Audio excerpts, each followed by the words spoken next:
عبدالوای جبارپور شاعر تاجیک مقیم روسیه را با نشانه‌های بیماری سکته قلب در شعبه کاردیولوژی بیمارستان ولایتی در شهر بلاگویشنسک ولایت امور در منطقه شرق دور روسیه بستری کردند. در این باره نشر چندین عکس جبارپور از بیمارستان کانال قوری اسمت در شبکه تلگرام خبر داد.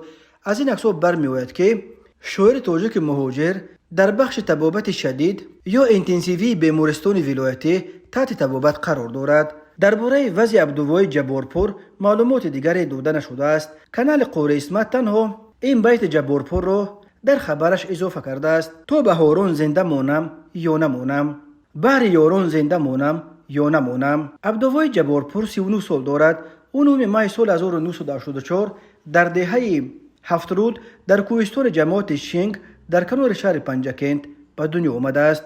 عبدالوای جبارپور سالهای زیاد باز در مهاجرت کاری در روسیه قرار دارد.